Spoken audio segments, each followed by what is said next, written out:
My husband's best friend is more like his wife than I am, and after 14 years of feeling like the third wheel, I'm considering leaving him for good. Posted by you/jazzlikesugar7209. My husband, 36M, and I, 34F, have been married for 8 years, together for 14, and we have a 4-year-old daughter who is our whole life. He had been married before to Eliza, his best friend. They married at 18, were together for 2 years, and then divorced. They remained best friends, and when we started dating, Eliza, my husband's other best friend Jack, and my husband were a tight-knit group. Eliza was one of the bros, and I was always the girlfriend and later the wife, always an outsider. His 2 friends are single, so our house was always a place for them to crash. Ever since we moved in together, they would show up unannounced and do their own thing while I made snacks and full meals. For the first year, I tried my best to integrate into their clique, but it never worked out. It was always awkward, and I felt like I was inserting myself where I didn't belong, so I stopped trying and relegated myself to being a great host and letting them do their thing. I didn't notice at first, but over the years, resentment has built up. I feel like a 1950s housewife serving drinks and lighting darts for the men. My husband on his own is amazing, and I love him. He has been a great partner and my best friend during these 14 years. The problem is, I'm not his best friend, Eliza is. Every single thing that happens in our life has to be discussed and analyzed with Eliza. Early in our relationship, I got pregnant. I took the test late at night, and we were really scared. Despite this, he was so reassuring, holding me the whole night and telling me he was ready to do whatever I wanted. I said I needed time to really think about it. The next day, we went to our classes and agreed to meet for lunch. When we met, he asked me how I was feeling, then told me he had the contact information for a doctor who performed terminations. It was illegal back then. I asked how he found one so quickly when I wasn't even sure what I wanted to do. His answer? He called Eliza early in the morning, and she had a friend who knew someone. I felt so betrayed because this was something deeply personal to me, and he went and shared it with someone else. Not just someone else, it's Eliza, come on, he said. In the days that followed, every time I saw him, he had new information from Eliza and Eliza's friend. I was so confused and scared, and Eliza convinced my boyfriend we needed to act fast because it would be easier. Under so much pressure, I agreed. Long story short, it was a terrible, unsanitary clinic, and I almost died. To this day, I don't know if I should have kept the baby or not. But it's better not to dwell on it.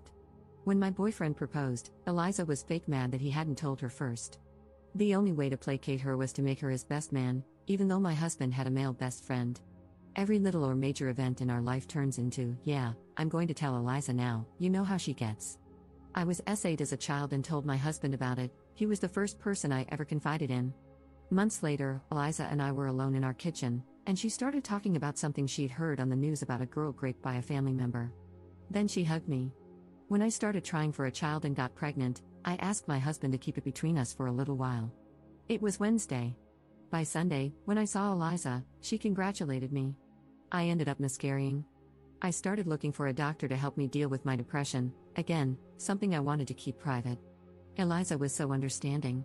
When I was pregnant with my daughter, Eliza came to me full of advice on things I should do. I told her to mind her own business, which really hurt her feelings. I stood my ground and told my husband I wasn't going to raise my child with Eliza's input and didn't want to hear any advice from her. This turned into a big fight with my husband because I was rude and Eliza was family and already considered herself an auntie. That was the only time I gave my husband an ultimatum: Eliza better keep herself away from my motherhood, or I will leave. Now, my resentment has reached the point where I don't want her near me, my house, or my husband. I feel like she is more married to my husband than I am. My whole life feels like I'm living in a best friends to lovers drama. I'm not sure why I'm writing this. Probably because I'm sitting alone in a coffee shop thinking how much I want my husband to just be my husband, not make me feel like a lame love interest in someone else's epic love story. In the past, my husband thought I was being childish.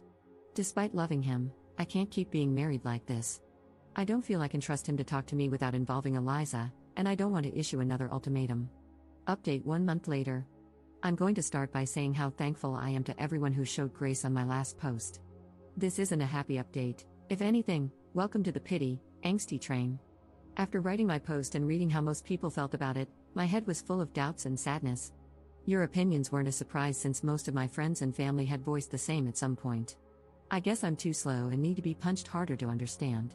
A few days after my post, I took a pregnancy test, and it was positive. Having a large family is what we always wanted, and ever since my termination, I've been left with a feeling of having empty arms. Holding my daughter in my arms felt like being whole again, and I knew I needed to grow my arms even more to hold my new baby too. But after the initial happiness, an ugly feeling started to grow in my stomach. I didn't want Eliza in our life. It felt like taking off my innocence glasses, and I was finally able to see her, really see her. How every smile was so damn fake, how every compliment was always mean-spirited or a veiled self-compliment. Nice potato salad, it was great. Oh, remember, to my husband, that potato salad I made? It was kinda unbelievable blah blah blah, or, nice outfit, I love how confident you are. I can't leave the house without making sure my outfit is flawless. Her reaction to my first pregnancy, my wedding, our travels, my second pregnancy, buying a house, how everything that should have been between my husband and me always included her, as if our life were a play she should write and direct.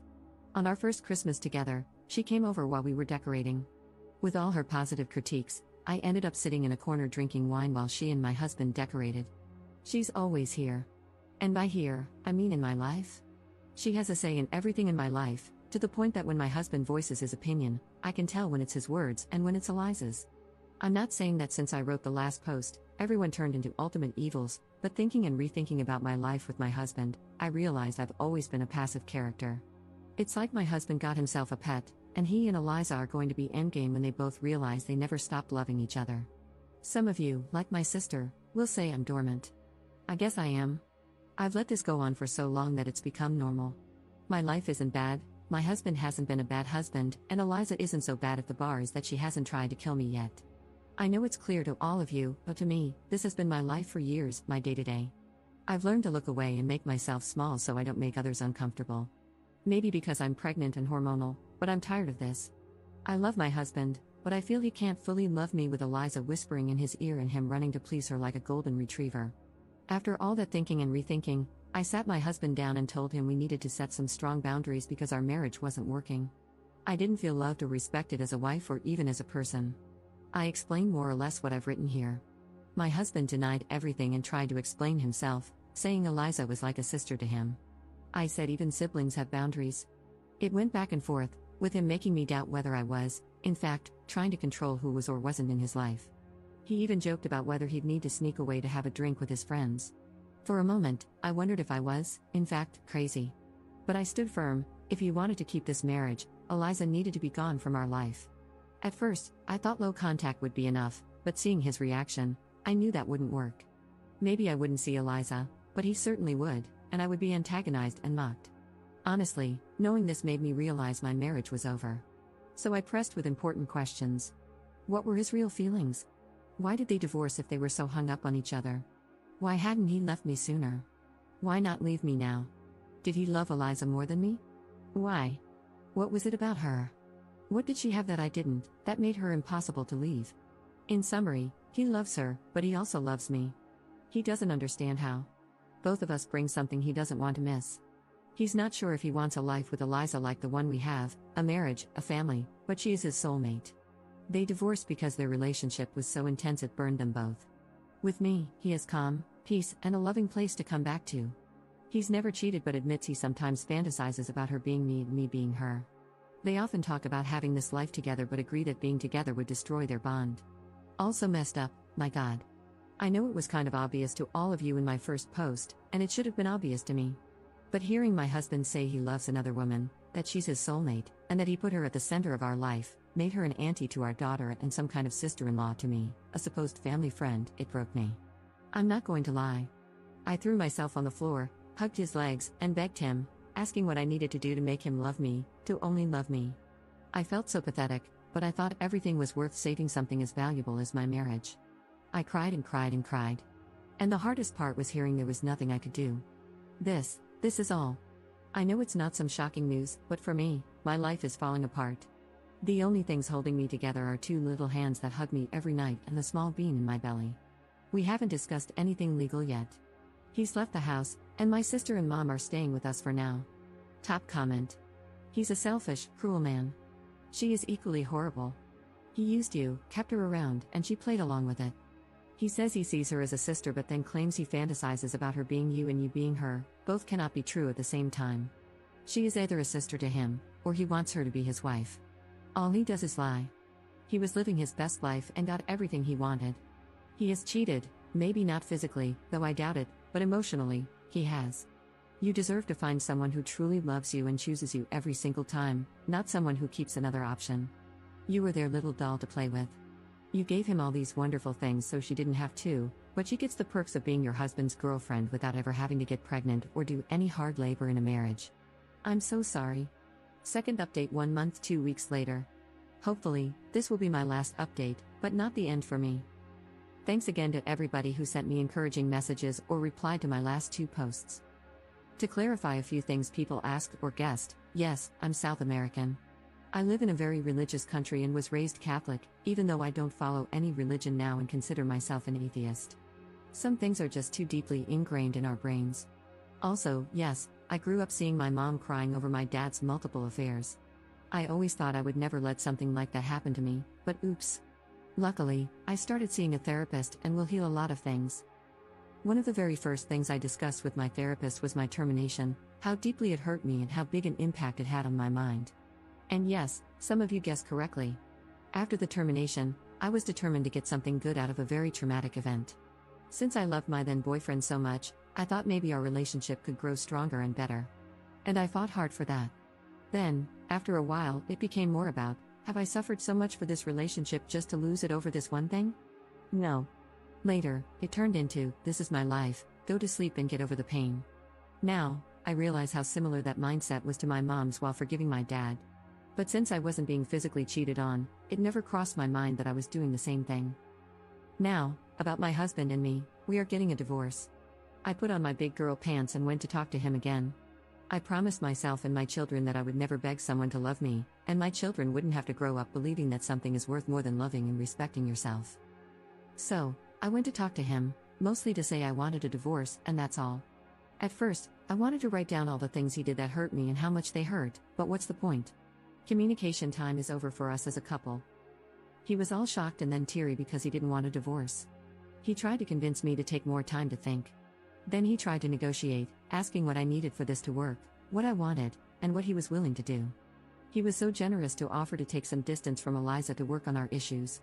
I laughed like a maniac because WTF.